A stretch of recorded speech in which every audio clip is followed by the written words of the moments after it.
we go for launch. 5, Quiet, numbskulls, I'm broadcasting. Anything can happen in the next half hour. 4, My friend, we cannot keep this a secret any longer. This whole thing is insane. 3, Quiet, please. I am analyzing. Where's the kaboom? 2, There was supposed to be an earth-shattering kaboom. 1.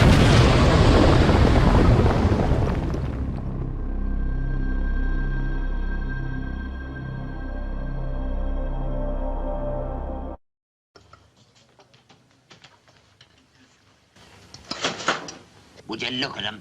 Sitting there with his hooter scraping away at that boog. Well, what's the matter with that? Have you no natural resources of your own? Have they even robbed you of that? Well, you can learn from books. You can you? Sheep's heads. You could learn more by getting out there and living. Out where? Any old where. But not her, little Richard. Oh, no. When you're not thumping them pagan skins, you're tormenting your eyes with that rubbish. Books are good. Parading's better. Parading? Parading the streets. Trailing your coat. Bowling along. Living. Well, I am living. You? Living? When was the last time you gave a girl a pink-edged daisy? When did you last embarrass a Sheila with your cool, appraising stare? Bit old for that sort of chat, aren't you?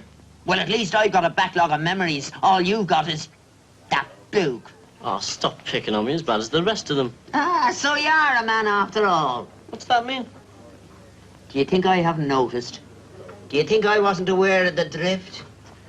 And you poor unfortunate scruff. They've driven you into books with their cruel, unnatural treatment, exploiting your good nature. I don't know. Ah, sure, that lot's never happy unless they're jeering you. And where'd they be without the steady support of your drumbeat? That's what I'd like to know. Yeah, that's right. And what's it all come to in the end? Yeah, what's in it for me? A book. Yeah, a bloomin' book. Greetings, my fellow galactic travelers, and welcome back to Planet 8.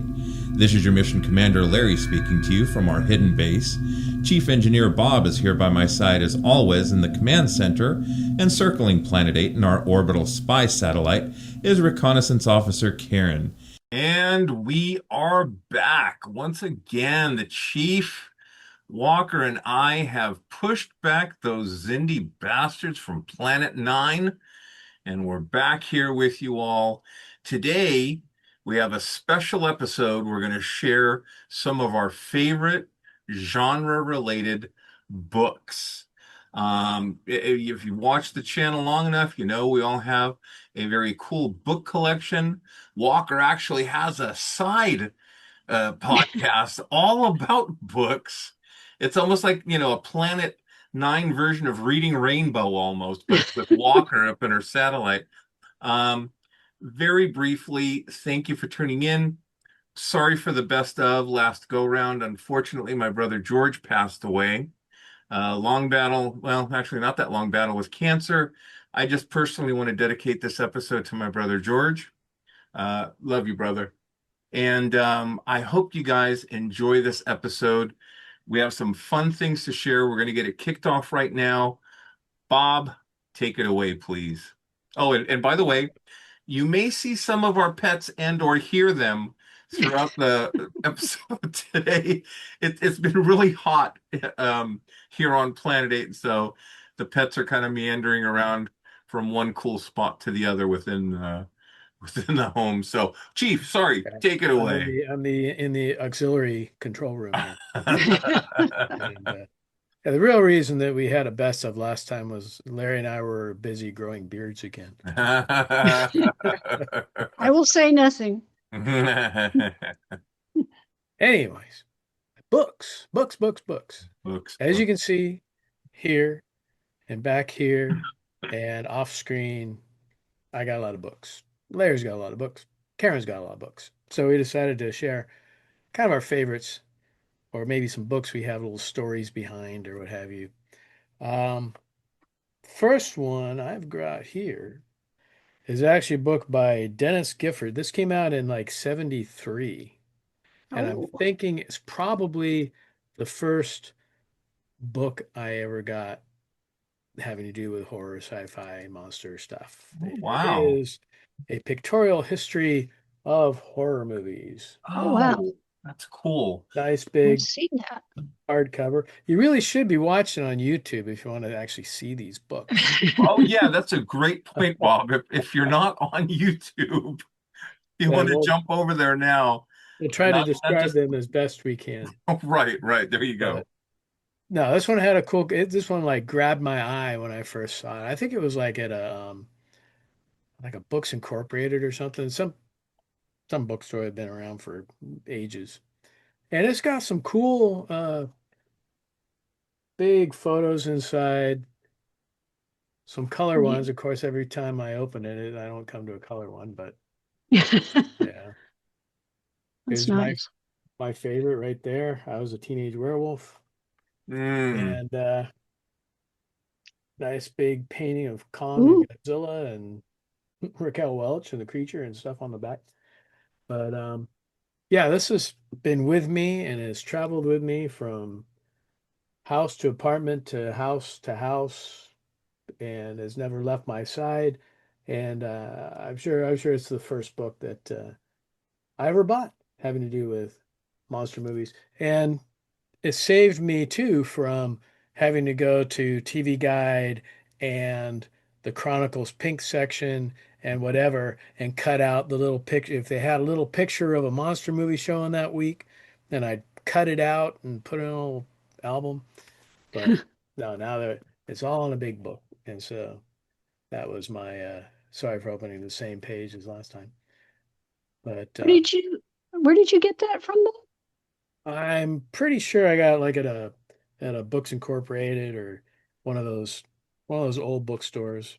Barnes and Noble Wow. wasn't around yet, and Yeah, Borders Right. wasn't around yet. right. All the big But chains weren't. yeah, Yeah, I know I've seen pictures of that online, but I've never actually like seen yeah. it. So that's pretty I cool. found some books in the bookshelf that actually had like price tags on them, really cheap. Books like this are not cheap anymore. Oh no. No, they're not. I But know. that's the Sometimes, first one I have to present. Oh, what's that? yeah, you go and look at some of those books to find them all, if you can buy some of those things from like the 60s or 70s now, and it's like, good Lord, I don't want to sell a kidney or anything, but they're pretty But pricey. maybe. But you think about it for a second, and maybe, but yeah. Maybe. Might do Right. that. All right. Next. Cool.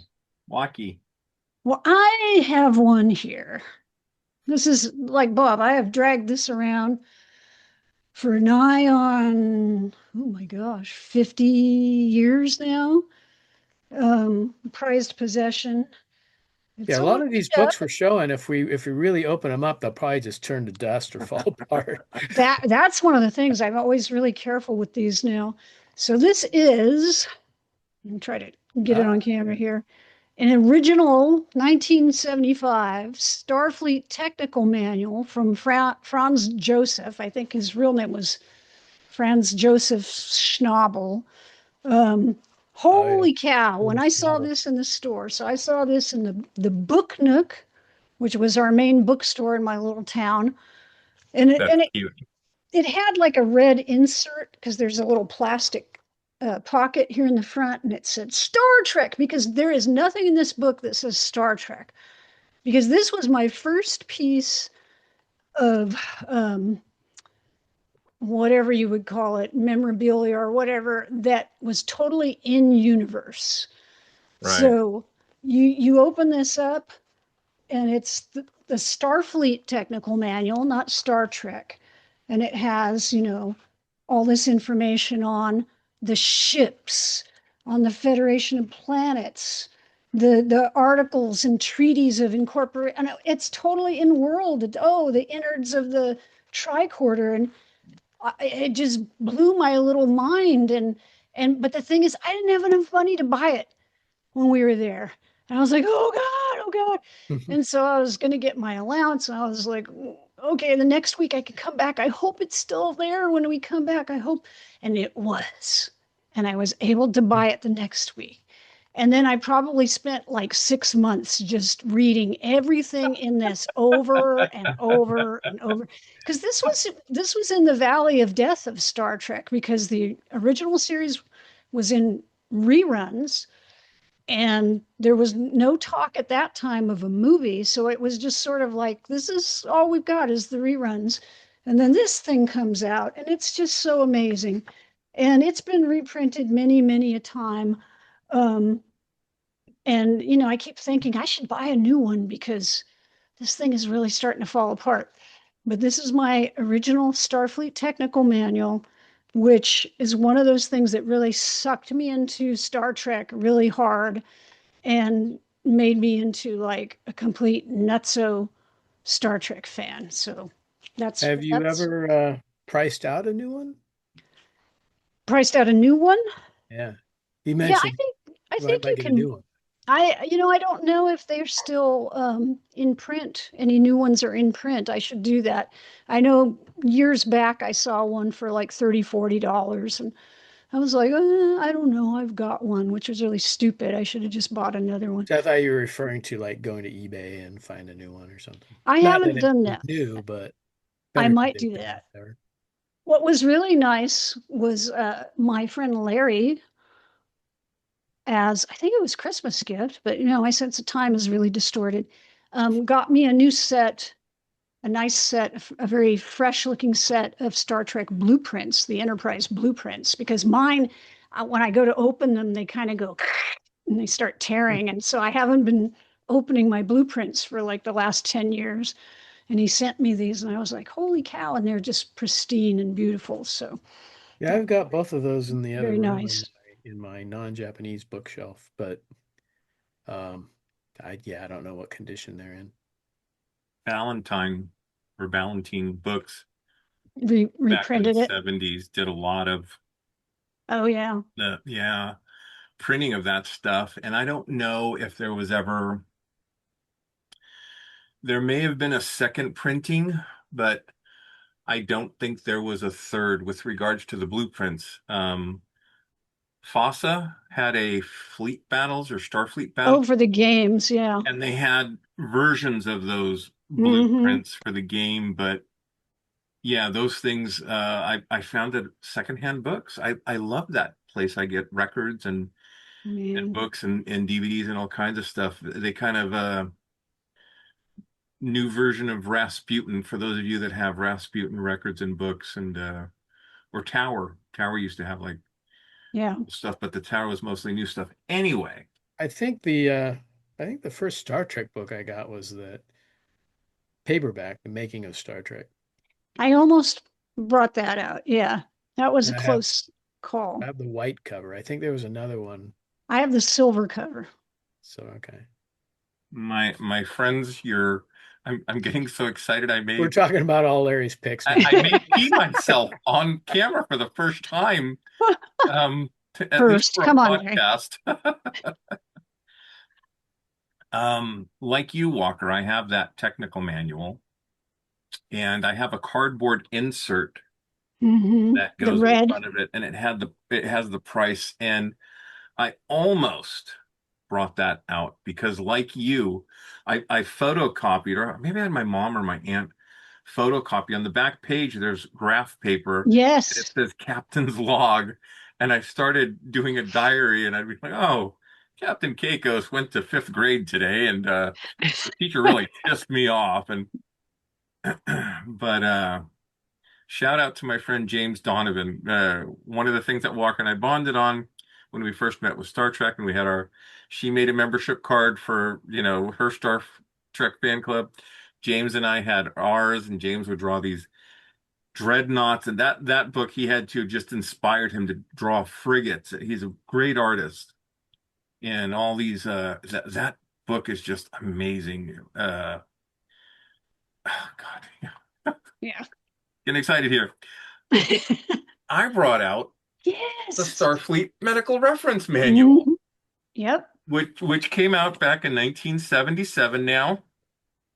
this did survive the fire, so I had to kind of wipe the soot off, and so there's definitely a memory now attached to this memory. Like the technical manual, this has a plethora of information. A publication of the Starfleet Surgeon General says in the beginning here, the Surgeon General's medical reference manual is intended as a basic source of medical information for Starship crew members and is not an alternative to treatment by a physician. First aid procedures should be used with caution and only by trained personnel. So when Larry gets a pimple, he turns to page 42. Use a phaser. Now I whip out that like $500 tricorder. This was brought to us by Doug Drexler, Anthony Fredrickson, and all these other people. But I love that they said Leonard McCoy, medical advisor. And they list, Gene Roddenberry, the Great Bird of the Galaxy, Gene Kuhn, Mark Daniels, Walter Jeffries, Bob Justman, all the people that helped make Star Trek. It has the Hippocratic Oath. There's this introduction, and as a kid, you're reading this and you're like, yes, of course, I will follow these oaths. And they talk about the Renaissance and prehistoric times. It gives a timeline. I mean, they put I don't know if this was part of the show's Bible, but they put a lot of thought into this. Periodic table of elements and a breakdown of those elements. Well, that's the thing. I mean, Star Trek was always very science oriented. I mean, yeah, there were things that were incredible, like the transporters or warp drive, but everything they tried to give it some sort of science, grounding. Did they have any elements in there that aren't in the current? Well, Bob, that's a great. So they have aluminum. Aluminum was discovered in 1825 in Denmark on Terra. There's an element called indorite, which was discovered on Skor, Skorr, and they don't know the date. Do the research. What's that? They got to do the research, Dan. Dicronium was found on Vulcan in 8810 stardate. This is fantastic. Sorry, I mean, not just as a kid, but even now, I hadn't watched. I hadn't picked this up for a while, and I knew we were going to be doing this episode. Talks about the different forms of radiation. I remember when I got that book, looking through, they had the bodies of all the different aliens, and they had them forward and profile, and it was their organs were in different places and stuff, and I was just always like, oh, look, that one's heart is here, or this one has 2 hearts or whatever. You can just tell they really took their time. Yeah, there's the Andorian. The Andorians. I'm telling you, kids, if you're not watching this on YouTube, you're missing out. They have what's that? They put a lot of effort into it. A lot of thought went into it. The different diseases that, signs of the disease, the cure if it was found. A lot of fun. They got Tellarites, Vulcans. Oh, this is fun. I think it was on season 1 of Picard, or maybe it was Discovery. Lorca had the Gorn skeleton, right? That was Discovery. Yeah. Here's the different craniums. The different skulls, yeah. I mean, I'm probably taking up too much time. But look, you ever wanted to know how to do the Starfleet 3-man lift? There you go.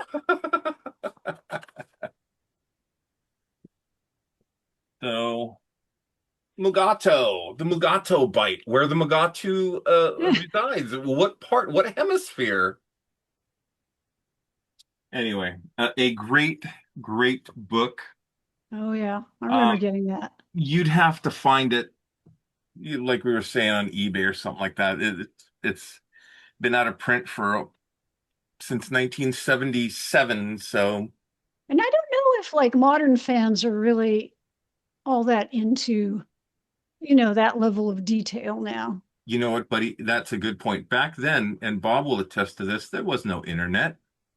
There was no Google or Claude or Chat GP or all you had was a book. And And your you know, imagination. right. Bob, what do you have for Yes. us next, my friend? Let me see. Let's go with something not Star Trek, but we're taking a momentary break from Star Trek. Just a moment. I actually found this a few years ago on eBay, and I never noticed. Oh, anyway, it's actually a book on Ultraman, which Ooh. on this shelf here and these shelves back here, there are many, many, many, many, many books on Ultraman. But the thing that caught my eye was this was a book that came out while the series was still on. So this came out in 66, 67.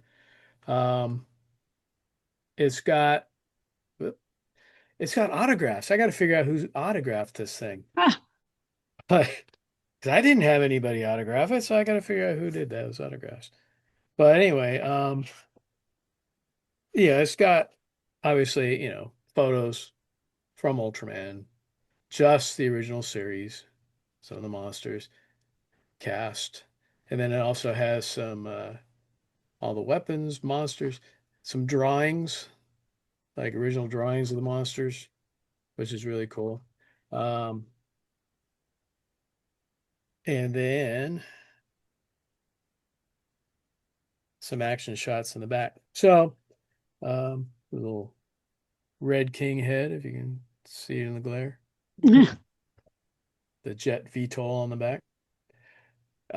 Supposedly the person that owned this claimed on eBay that he was in the Navy and he was stationed in Japan. And he bought this, and he bought a set of 8 by 11, whatever the Japanese ratio is, not 8 by 10, I think it's 8 by 11, photos, color photos from the original series. And I bid on this and those, and some jackass outbid me for the photos. So if you're watching, their brother is right here, and they need to be reunited. So, yeah, there's a couple. That is so cool. Balton and Naranga. We've got quite a few different. There's some Ultra Q monsters in here as well, but definitely a cool book. And like I say, I just cherish it because it's the only book I have that actually came out back in the 60s when the original TV show was airing. And I've got a bunch of books from like the 70s and on, but yeah, it's a nice old 60s book. So very nice. Very nice. Waka. Well, Waka waka. besides Star Trek, something else that I really love is Planet of the Apes. Oda. So this big book, Making of Planet of the Apes, by J.W. Rinsler. Now, I have a number of books by J.W. Rinsler, who sadly passed away not too long ago. But he wrote several of these books. I have the Alien one. I have oh gosh, now I'm forgetting. I think he didn't do the Conan one, I don't think, but No. he did a bunch of these on sci-fi films, and he just did a great job. But my favorite is the Planet of the Apes one, and it's only on the first film. Um, but the combination of his writing, because he goes into great detail about how projects were assembled. And then, he talks about all of the personalities involved. Plus, he manages to get a lot of, like, here's some art, like production art. And then there's just some great photographs from the film itself. That is nice. There's some of the astronauts. Let's see. There's some of our ape friends.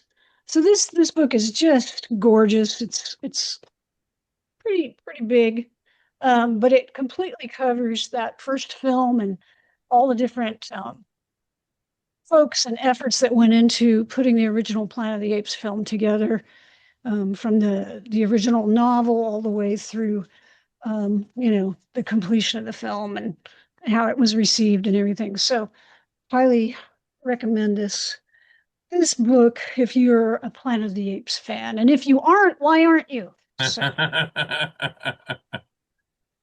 there you go. Very nice. I too have that book and have used it in the past. If y'all haven't seen or listened to past episodes on Planet of the Apes, we cover all the original films, the animated series, the TV series, and yeah. We did some of I think we did all the new films too. We're missing one. Are we missing We never did the Tim Burton one. That's right. Oh, that's well, right. That was a decision, a unanimous decision. But I want to give a shout out. In hindsight, we probably should have invited Bill to be on the show. Bill is a great supporter of Planet 8 over on Instagram. And yeah, he's got some great books, comic books, cool collectibles. This guy posts something like almost every single day.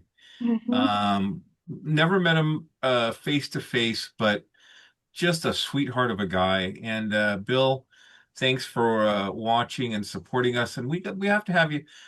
I'll reach out to you, or Walker will reach out, and we'll figure something to bring you onto Planet 8 for some fun stuff. He has a lot of great books, and I know he likes. He's like us. He has a lot of eclectic tastes. Steven too. Steven's he's on IG, but he's more so on Facebook. And I borrow a lot of his memes to share with my family. We have a good morning text. I almost said tweet, text that we do, and I borrow a lot of his stuff. Another good guy, and thank you for supporting us. A lot of comments on our YouTube channel, so we appreciate you guys. I'm going to bring it back to Star Trek. Bob and Walker were talking about the making of Star Trek, and I found this beauty. It's nice. At Half Price Books. There you go. Half price. Sometimes you find some really good stuff there. Sometimes you have to go back 3 or 4 times, but sometimes you hit the jackpot. Half Price still around? Because the one that I used to frequent over in Fremont is closed down. They moved to the hub. That's one of the ones I go to. There's another one in Concord, and there's another one in Dublin. And I'm not sure which one I got this from. That's the white cover. Yeah, this is the white cover. It's a different white cover than I have. I think mine just has the Enterprise firing phasers on the front. I've never seen this. I have a version. I think I have your version, Bob, that you mentioned. And there you go, Walker. That's a cool one. Yeah. This is the one I've got. Mine looks like that, except it's white. Cover's white. But look, they have like pictures of the equipment, the Klingon phaser, the Federation phaser, some of the tools that they've used in engineering. There's shots of the cast and the crew. Rest assured, there's words in here too. It's not all pictures. Get in there. Another book that I picked up, once upon a time, Bob was asking, "Hey, do you guys get rid of your books after you read them, or what?" I literally have piles of books kind of stacked up in certain areas because I ran out of shelf space, and I can't part with these. I love Oh, the artwork. This adaptation was by James Blish. Um, it's Charlie's Law, Dagger of the Mind, Balance of Terror, The Unreal, McCoy, and Other Tales of Intergalactic Adventure from Star Trek. And what's really cool is that they give you a breakdown of the crew and kind of what their responsibilities are. And I'll read this to you guys briefly. Star Trek, circling the solar sphere in search of new worlds and high adventure. Captain James Kirk, assigned to the top position in Space Service Starship Command. Kirk alone must make decisions in his contact with other worlds that can affect the future course of civilization throughout the universe. Science Officer Spock, inheriting a precise logical thinking pattern from his father, a native of the planet Vulcanus. Mr. Spock maintains a dangerous Earth trait, an intensive curiosity about things of alien origin. Yeoman Rand, easily the most popular member of the crew, the truly out-of-this-world blonde, has drawn the important assignment of secretary to the captain on her first mission in deep space. With the crew of 400 skilled specialists, the mammoth spaceship Enterprise blasts off for intergalactic intrigue in the unexplored realms of outer space. If I never saw an episode of Star Trek, I would have loved this book, but I've seen Star Trek and I still love this book. So definitely one of my favorites. you know, a lot of those stories, a lot of the novelizations that Blish did were based on scripts that were not what was filmed. It might have been a version that, you know, was like, I don't want to say first draft, but it was maybe an earlier draft and not what went on the screen. So sometimes when you read them, it's like, you know, this ends differently than what was filmed, or, you know, the characters are a little different. There were a lot of episodes, especially in the first and second season, where these science fiction authors wrote a story and Roddenberry himself would trek it. And Yeah, talk to Harlan Ellison about that. we could do a whole episode on Ellison. Oh yeah. There's some interesting information. I've been watching different podcasts and Star Trek conventions. They did one anyway for another episode, and they got into Ellison. But anyway, yeah, those are some of the Star Trek paperbacks that I have in my collection. Those two stand out as favorites of mine. So let's kick it back to the chief. All right, let's steer us away from Star Trek again a little bit. Aren't you always doing that on this podcast, Bob? I try. This one, I got this book from my friend Brad Warner, and it's the world of special effects in Japan. Now, it's a pretty easy book to get, or at least back when it came out. Bring it a little closer to the camera, Bob. I'm sorry. Very small photos inside, mostly text. Is it in Japanese? It's in Japanese, of course. Oh, okay. I thought my glasses were failing me. I can't see the words. The reason that I have this and the reason that it's one of my favorite books is that, I mean, I've gotten books signed by Japanese actors and, you know, special effects guys, whatever, that have been at Monsterpalooza or G-Fest or one of our shows. But this one has an autograph that from someone who's never been to a convention and has passed away and will never sign a book again. And it's next page. Yep, next page. Where'd it go? It's in here somewhere. Let me find it. There it is. If you can see it, maybe. Okay. Somewhat, yeah. That is signed by director Ishiro Honda. Oh, wow. Who passed away a little while back. But yeah, no, it's a very rare autograph from Ishiro Honda. So Very um, nice.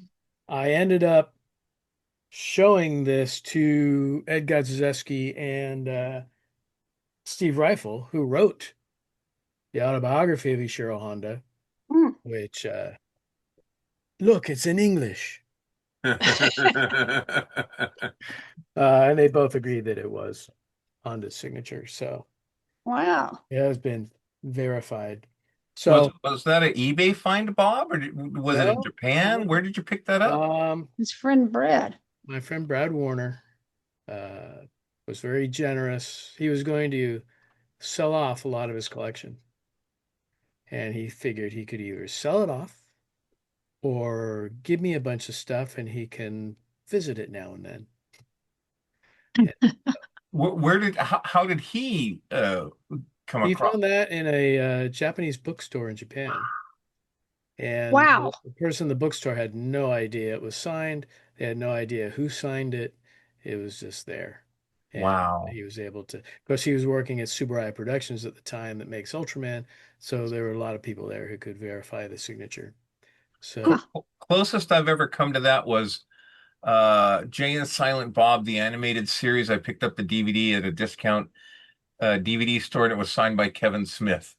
That's the closest I can come, and that's Kevin Smith, Ishiro Honda. Well, and then if people are just interested in buying a book, this is definitely one to buy. It's by Ed Godziszewski and Steve Reifel, and it's Ishiro Honda, A Life in Film from Godzilla to Kurosawa. So if you don't know, Ishiro Honda, yes, he directed most of the early Godzilla films, as well as Mothra, Rodan, Battle in Outer Space, Mysterion, all those films. And he also was an assistant director to Akira Kurosawa. And so there were a lot of times Kurosawa basically trusted Honda to shoot scenes unsupervised. So when there were scenes that Kurosawa needed shot when he was at another location, he would send Honda out and Honda would shoot those scenes. Um, so if you ever very buy, nice. there's an autobiography of Akira Kurosawa, and has a lot of really nice things to say about Ishiro Honda. So Excellent, excellent. Honda autographed on that book. Very nice. My dear Walker, Back to Star Trek. what have you? My dear Keikos. Okay, well, I have neck problems and shoulder problems, but I'm going to lift this book up anyway. I almost This picked that is one. Keep Watching the Skies, an American science fiction movies of the 50s by the late, great Bill Warren. So this book is basically Bill Warren's opinions and thoughts on just about every science fiction movie from the 50s, and I really enjoy reading it. It's some good stuff in there. I mean, Well, Bill was very opinionated. I can't say I knew him, like personally really knew him, but back in the day I used to be on the classic horror film board where he held forth along with many other people. And Bill, and I also friended him on Facebook and had exchanges there. So I had some exchanges with him occasionally on both the film board and Facebook. And he was just the kind of guy that, like, if he thought something, he was going to tell you what he thought. You never like guessed about what Bill thought of a movie or anything. He just like, that's what he was straightforward and said stuff. And so sometimes he had dust ups with people on the board. But he really cared about movies, and you could tell he was very thoughtful about all of these films. And reading the book is a lot of fun. I enjoy, like, if I'm watching some old 50s movies, I'll go to his book and say, I wonder what Bill thought about, this one, and look it up. And he's very scholarly, and he's really, goes into detail and stuff. And I know this book has been printed several times. I think when he first did it in the 80s, it was much slimmer. Now Wow. this thing is like Oh, yeah, that was like a a phone book. doorstop. I also got the one of the Monster Paloozas, Carrie Gamble, who did the picture, the poster here, the art. You know what I'm trying to say? He had posters for sale, and I got one of those, and because the cover is really striking, it's really cool. That is. Um, but it's a great reference book if you're interested in in 50s sci-fi, and there's just a lot of like background stuff you probably would never know without looking at the book. So I will highly recommend Bill Warren's book. Just it's not the kind of thing you're just going to curl up in your bed and read, because it will crush your rib cage. So Well, I don't know if it's the Yeah. library version or what, but it's 2 volumes and it's a soft cover rather than hardcover. that may be the older version, I think. It's a little easier to, handle, but that is a good book. Yeah, I've Mhm. got the same one that Karen has. And unfortunately, I didn't have it back. Yeah, I think it was like either 2001 or 2002. I went, Butch Portillo and I went to LA, and we went to a barbecue over at Steve Rifle's house. Hmm. And Steve was there, and Richard Pusateri, and Brad Warner, and Bill Warren. So we hung out with him at the Did barbecue he for a while. did he have a Hawaiian shirt on? Yes, he did. But I did not. But yeah, no, he was a nice guy. I mean, he was good. I think Norman England had sent Steve like test footage of the suit from Godzilla, Mothra, King Ghidorah, Giant Monsters All Out Attack, um, where they were testing. If you look at it, when it stands up straight, he's got a big pot belly, but it was designed originally that he would walk, bent over, like a T-Rex or whatever. Hmm. And it did well. The test footage was trying to do that, and it didn't quite work out. So they stood him up straight. But anyway, we were all watching that test footage and commenting on that. Um, but yeah, Bill Warren, he got into it. He was into those films as well. Cool. Who wants to see another Star Trek book? I do, but I don't have one. So Ah, uh, I do, but I didn't bring it on. Now, let me let's all preface gather our Star Trek books and bring them. this episode on Star Trek books. Um, Forrest J. Ackerman, Uncle Forey. For it. um, the Ackermansion, the man. He was a fanboy first and a publisher, and so on and so forth. This book is the Forrest J. Ackerman World of Science Fiction. Sorry for Nice. the glare. Yeah, I'd have to dig, but I don't think I have that one. Huh. This was I think it was 97 when it came out. Yeah, 97. And I never got to go to the Acker Mansion, unfortunately. Walker and I came close to it one year, but Yeah, we we did tried. not I make went it. to the Acker condo once he There you go. downsized. I would have took that too. But famously, there are pictures. Streffen over at November Fire has a DVD that he put together, a Blu-ray, that took footage that people had shot around the Acker Mansion, and I think some of the condo. But he just had stacks of like zines and publications and books, and there were some collectibles, movie memorabilia as well, interspersed, but a lot of literature. And what's cool about this, there's a lot of like pictures. Flash Gordon. Hmm. Um, who knows which film this is from? Body Snatchers. Invasion of the Yeah. Body Snatch. Hard to see on the screen here, but Oh, sorry. oh, it's all right. Oh, yeah. Cool. Um, In Santa Mira. I was gonna say, in what city? Santa Mira. I'll never forget that now. And of course, there is a little Star Trek picture in this book. Ooh, see, I knew Star Trek would like peek its way in somehow. Give me a little Star Trek with that, please. Um, Forward by John Landis, preface by A.E. Van Vogt. And, you know, it kind of gives us a little in the beginning, before he got into magazines and sci-fi. And it gives like a brief little history. And, Uncle Forey loved the Frankenstein monster. And, there's some books in here, collection, comic book references, and then it'll dive into covers of famous monsters that Oh, featured the Frankenstein monster. nice. Yeah.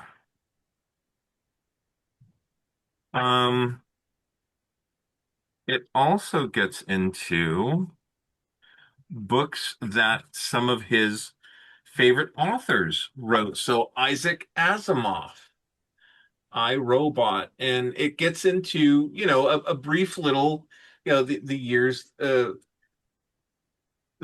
they were alive, and it gets into, some of the books that they wrote. Ray Bradbury. Hmm. So a lot of thought went into this. And then, of course, towards the end, Uncle Forey loved robots. So there's some Jekyll and Hyde, there's some monster stuff, there's some science fiction stuff. It's a fun book. Not so much a reference, a little more Star Trek, but there's X-Files, King Kong as well. Not so much a reference book, but just a fun read to go into. You don't have to worry about story or context. It's just like, oh, I didn't know that about Ray Bradbury. Oh, okay. Famous Monsters came out, with these covers, and it's a good little book to have in your collection if you can find it. Probably online somewhere, I guess. The Forrest J. Ackerman World of Science Fiction. Highly recommend. Okay. We each did three. We shared three. We're gonna have a bonus. Bob, Yeah. or do you want to save the bonus for the censor suite? Well, yeah, the bonus was for the censor suite. Okay. I would have well, to find one more book if I gotta find one more book. What have I? Oh, okay, I'll do this one. I love that. Oh, there's right here. Yeah, there's one right here. So we go in four and then censor sweep? Yeah. So you Okay. need to grab another book. All right. So I showed you my first horror book that I bought. This first time I went to Japantown in San Francisco, I picked this up, which Rosa. of course I put a sticker on it, unfortunately, but Ah. there it is. This came out in like 71, 72, I believe. And inside this little slipcase, and these are definitely books that will fall apart if I open them up. But there's 3 books inside, all Nice. paperback, soft cover. And the thing about this was, and I'll see if I can open this up without the page falling out. Oh, Careful, careful. destroy it for the show. Here we go. When I first bought these, the newest Godzilla film I had seen to that point was Godzilla versus Hedorah, or as it was known here, Godzilla versus the Smog Monster. So I had not seen Godzilla versus Gigan yet. And in this book, there's pictures from Godzilla versus Gigan, including this one where Godzilla is flipping Ghidorah over his shoulder. And I thought, because up to that point, I mean, it took Godzilla, Mothra, and Rodan, or at least Godzilla and Rodan, to at least drive Ghidorah away. Not really defeat him, just scare him away. Yeah. Or in Destroy All Monsters, it took all the monsters to finally destroy him. But in this one, it's Godzilla by himself flipping Ghidorah over his shoulder. And it's like, I was my jaw dropped to the floor, and I was just He was eating his Wheaties. He right. is. But yeah, I mean, there is an emphasis on Gigan. There's an emphasis on Smog Monster because those were the two newest movies when these came out. And in fact, there's one book with the Smog Monster, Godzilla versus Hedorah on the back. Nice. But yeah, I mean, I was amazed also when I went on to that trip to Japantown. I'd have to reach way up to get it somewhere up there. Um, I found an Ultraman poster book, which was the first time I realized that there was more than just Ultraman. Like, I got a whole slew of Ultra Brothers and all that kind of good stuff. So that was an enlightening trip to Japantown. I don't think I drove at the time. I had to like beg my dad to drive me there. But yeah, Very cool. there you go. I like it. Last minute grab. Waka. Okay, let me get this Star Trek book over here. No, I don't want to do that to Bob. This book I don't know. I want to say I got this. Well, I know I got this not long after I moved out to Arizona. So that would have been, oh my God, Arizona. 20 years ago now, which is hard to believe. Really? That long? Did you meet Jackie Daytona?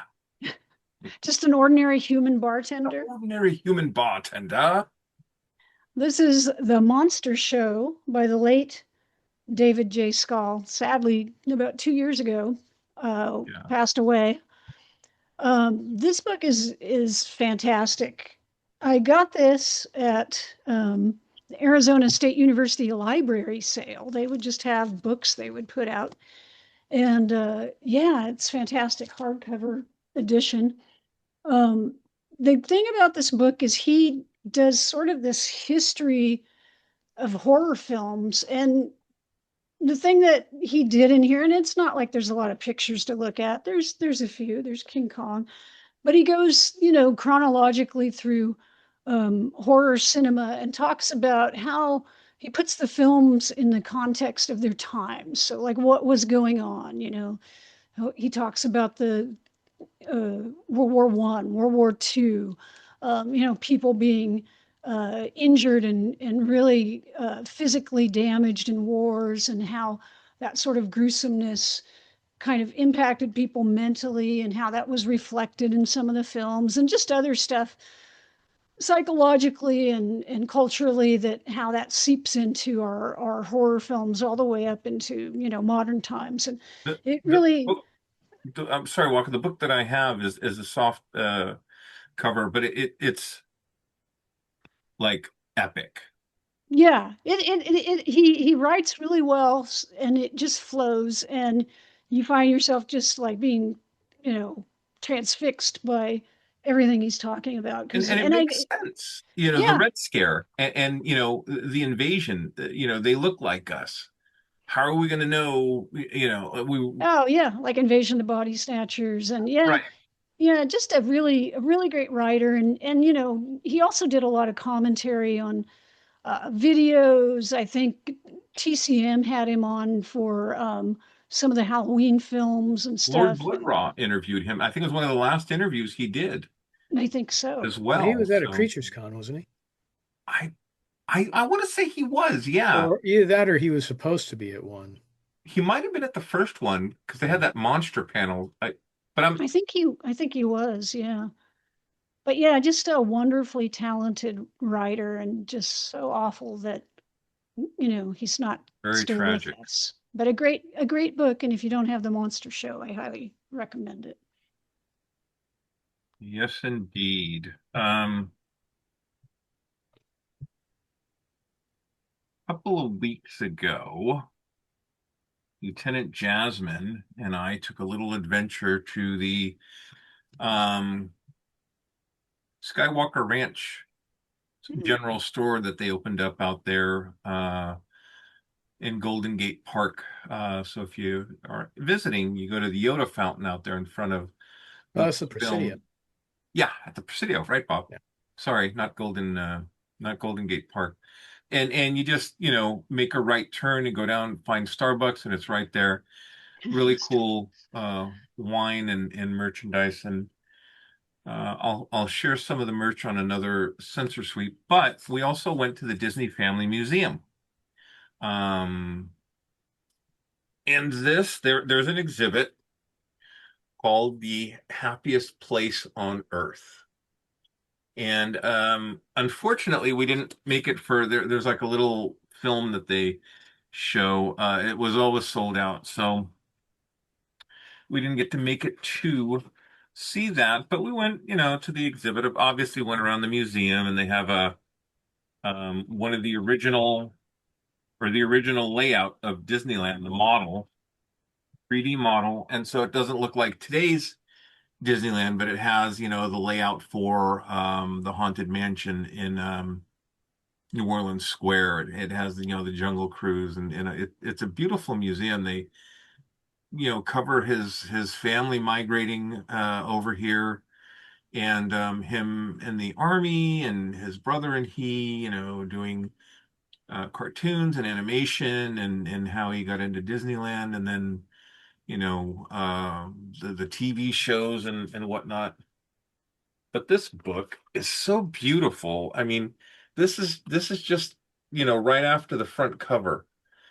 And it has a beautiful layout and history. And it just came out, so you guys can find it if you're not at Disneyland or the Disney Family Museum. I'm sure it's on Amazon. Famously, Walt would go around to different parks to get ideas for Disneyland, and that merry-go-round up there in Griffith Park was he'd take his girls up there, and there was nothing else to do but the merry-go-round. And he's like, well, he didn't hire architects, and he didn't hire these professional draftsmen. He brought his art department from the studio in to make up what he thought Disneyland should look like. And there is a video on the Disney Channel, I believe, and they were talking to some of the artisans and builders, and they're like, we were looking we were trying to read blueprints, and there were these drawings, and we're like, Walt, the Main Street, the bottom level is normal size, and then something happened.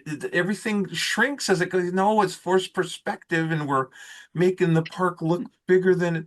And they're like, oh, they were trying to like figure out what was going on. I can't say enough good things about this book. I mean, if you guys aren't on YouTube by now, you really need to get in there. Walt had a nice little railroad in his backyard, and the mini train is at the Disney Family Museum. God, there's just it's a beautiful book, honestly. Trying to find, oh, here we go. Building Main Street. Actual footage. You can see the castle being built in the back there. Well, they just barely got everything together before opening day, right? They had to pick, do we want toilets or water fountains? You can't have both. Which one are you going to pick? Walt, you gotta go toilets, man. I'd rather have them buying soda pop at the stand, standing in line, than pissing and shitting on Main Street. I'm not quoting Walt, but I think he might say that.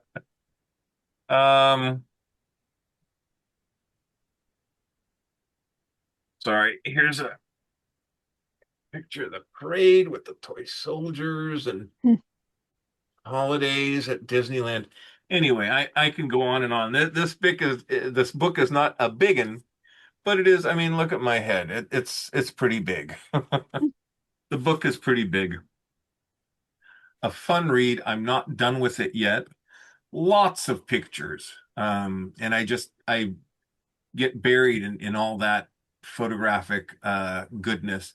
A lot of pictures that I've never seen before, watching documentaries or in print. So yeah, check it out. All right. Our books. Our books. We shared all our books. We're gonna get into the censor sweep. You can tell by Bob's hat. He's been watching Monarch. I have. Well, I watched Monarch. What hey. I watched it. I'm done. He's finished. I believe I'm on episode 3 of season 2. It's good. Second season. Yep. So far, Walker's going to start. I think you were saying, Walker. Yeah, well, we started to watch second season, just the first episode, and they had like, here's what happened last season, and I was like, oh, we need to go back and watch first season again. So, that's fine with me. We did. We got the last episode of first season to watch, and then we'll start the second season. I'm very excited because I really like Kong. I'm a Kong person. Well, So. Apple TV was nice enough to send Keith and I links to screeners.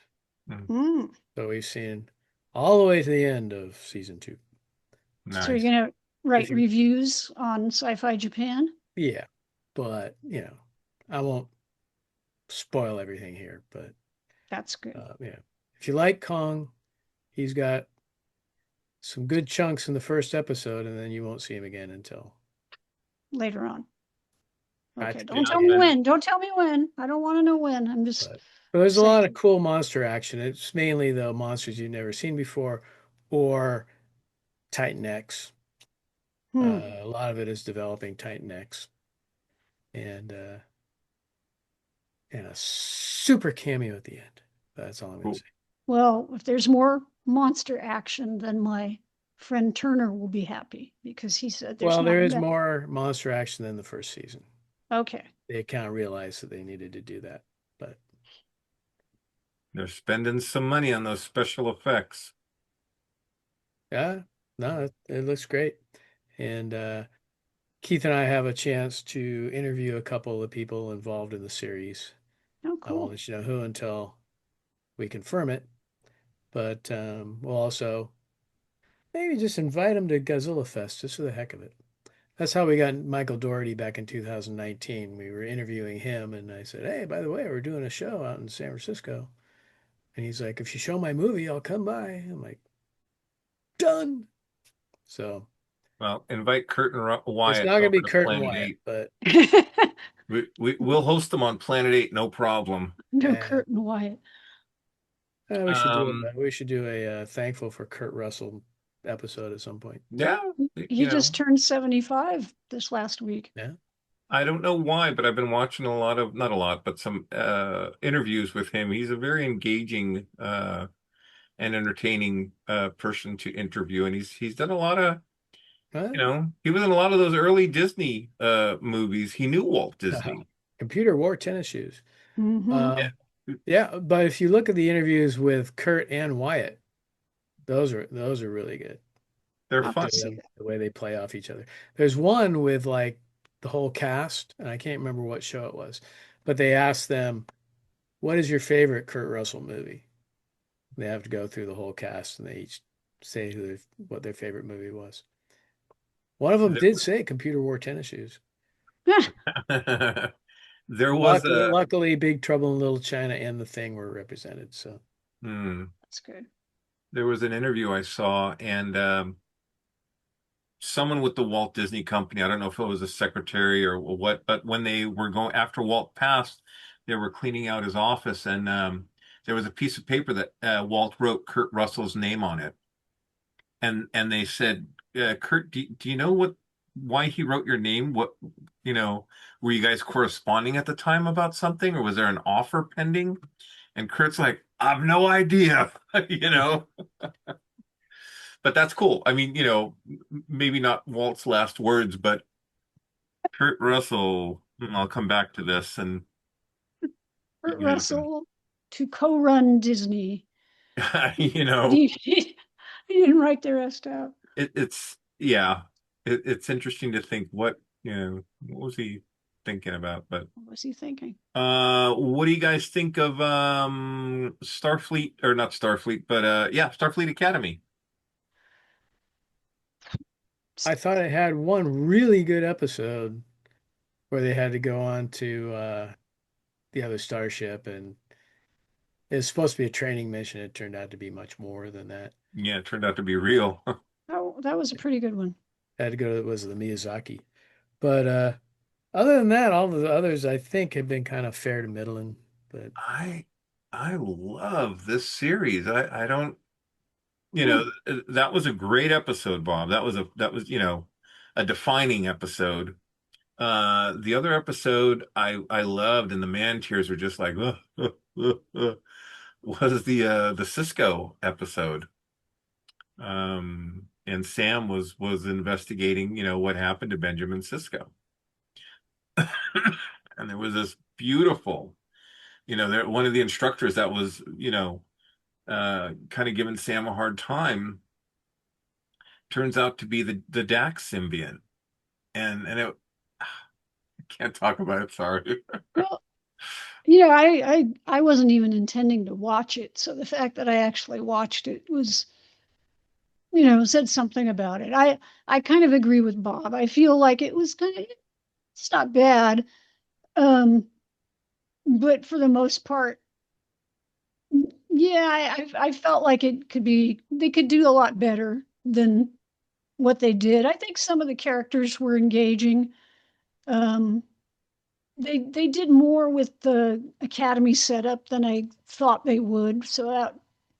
But then there were some really inexplicable choices too that I not really sure, what they were thinking. The whole Holly Hunter thing, it's like she's a freaking hobbit on the ship and running around barefoot, and she's barely like 4 feet tall or whatever. And I don't, I don't get it. Um, and the it and took me about halfway through the season to realize that she was the voice of Elastigirl in The Incredibles. Yeah, yeah. mm, It's like, oh, her voice sounds familiar, and then I just like I say, like halfway through the season, it like dawned on me, oh crap. yeah, I think Paul Giamatti is a really good actor, but I think the character he's playing is just kind of overblown. I don't think there's a lot there. Um, but I liked, and I can't, and all these people freaking out, oh, a gay Klingon. There's so much variety in every species. What, you think there can't be a gay Klingon? I'd rather have a Klingon that's different than have another like Worf character. Let's have somebody he wants to be a doctor, and yeah, maybe he's gay and whatever. I do think it's kind of silly that they put him in the skirt, but it doesn't really bother me. Um, he could still be a warrior in a skirt. Look at all the guys running around in kilts and stuff. It's like, who cares? But Yeah. oh my God, if you go on, Facebook or wherever, people, guys tripping out about, gay Klingon, does that mean I'm less of a man? It's like, just calm down. Don't worry about it. It's okay. That didn't upset me nearly as much as like some of the other things, like, well, how Holly does Hunter going around barefoot.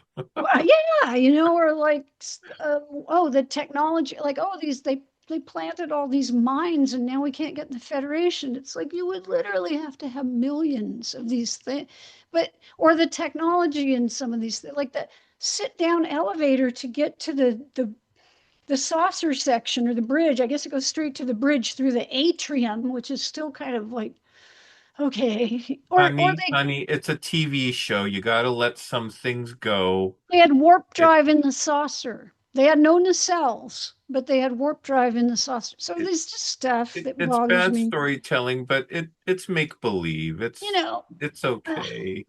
but some of the things I liked, some of the characters, I thought the kids were interesting. I thought that episode where, um, what was it? Sam, oh, the doctor had to go to Sam's planet and become her dad. And then on the same time, the cadets all had to find a way to get over their grief of the incident on Yeah, the the other ship. Vulcan, yeah, the I thought death those of were both good storylines, but the problem was I felt they were crowding each other in the same episode. I felt they should have two separate episodes to deal with those things. But anyway, that's yeah. I'm I'm oh, I'm done with my Starfleet Academy. It was better than I thought it was be, but it was still this version of Star Trek is a little hard for me to swallow. This season was better to me than the last season of Strange New Worlds and the last Oh, season of Discovery.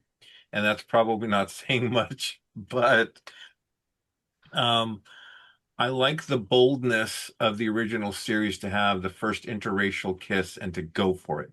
This is a story we're telling. This is a crew that has all these different ethnicities on the bridge of this United Federation or whatever they called it in the paperback back in the 60s. Next Generation came about. They told stories of non-binary, non-gender, and they ran with it until great. Star Trek, the first black, it wasn't a captain at first, commander on Deep Space Nine. Wonderful stories about religion and race and gender. You know, the Dax symbiont and her past lives and relationships. That Voyager had their stories. Enterprise had Blue Gel. God love them. So yeah, and anyway, I won't get into personal, but I almost unfriended a friend that I've had for decades because I had a problem with the gay Klingon, and I'm like, get the out of here, you know. Um, yes. is it perfect? No. Does some of the kids, going around in their bikinis in one episode? That was the closest we got to Blue Gel. I understand ratings, okay. I'm ready for season 2 though. Paul Giamatti, I think he's a great actor. Was he great in this? No, but he was fun to watch. I did enjoy his character, half Klingon, half Tellarite. Um, that we can have a not a Bajoran, Jem'Hadar Klingon species hybrid I, yeah, person.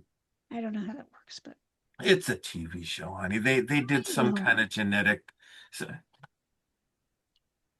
it's in here. It can happen.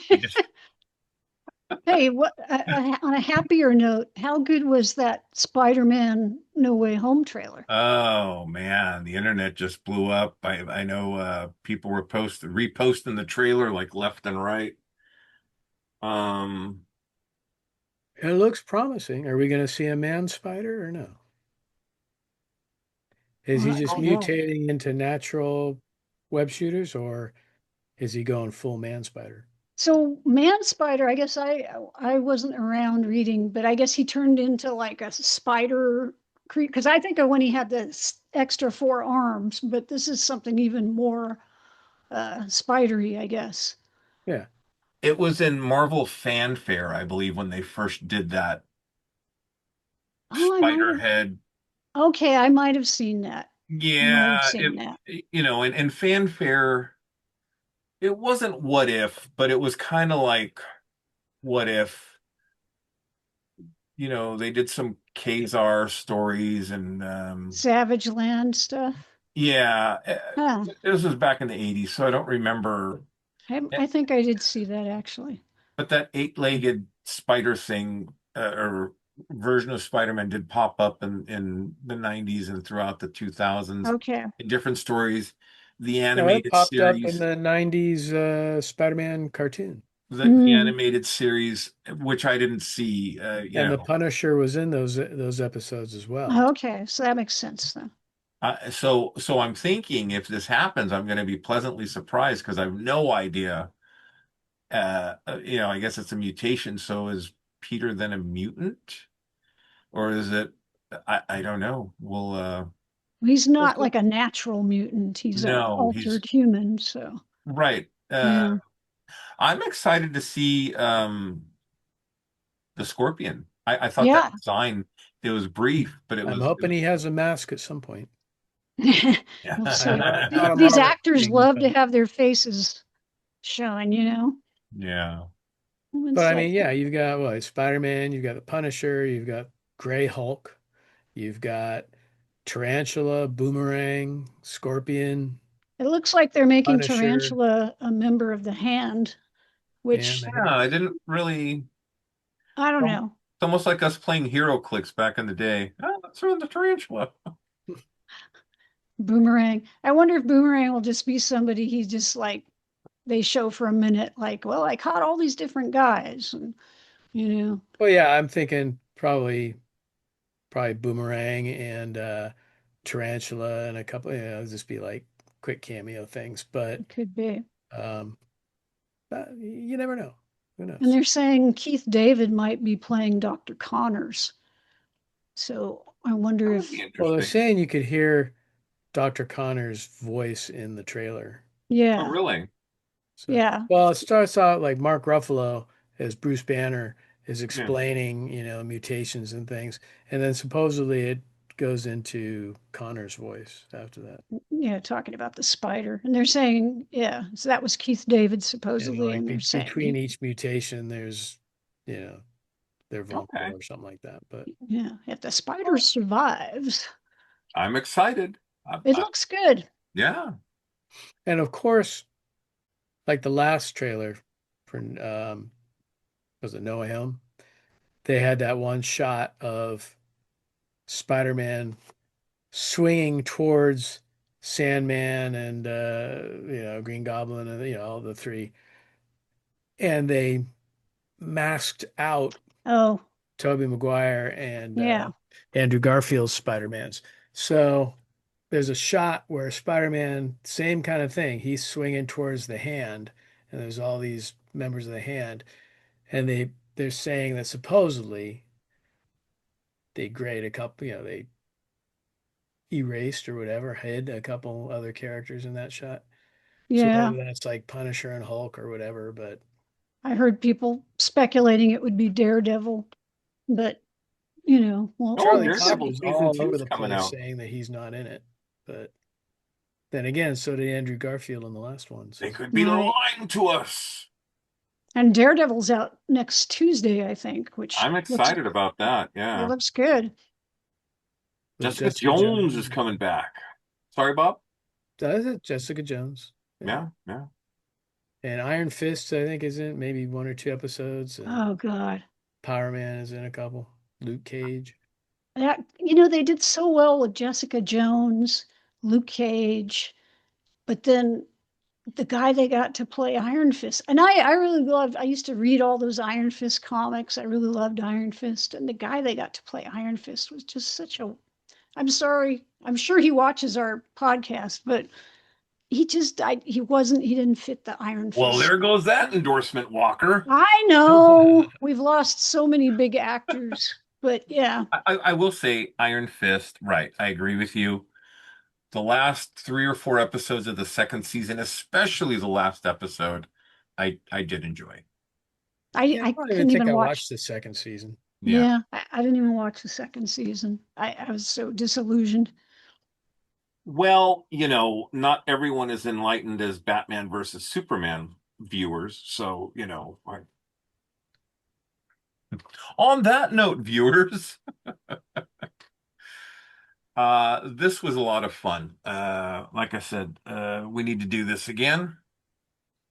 Thank you all for sticking with us, for listening to us, for watching us on YouTube.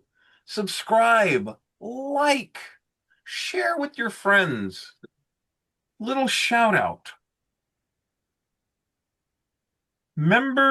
Subscriber number 731, Sonia Sester. Thank you very much. And to all the other 730 subscribers to our YouTube channel. I get these alerts. It's like Romper Room. Miss Marianne, I look in the mirror and I see you guys out there. I thank you and I salute you. We thank you. We salute you. Anyway, on that note, thank you very much. Stay safe. Planet 8, signing off. Star Trek, Bob. Star Trek.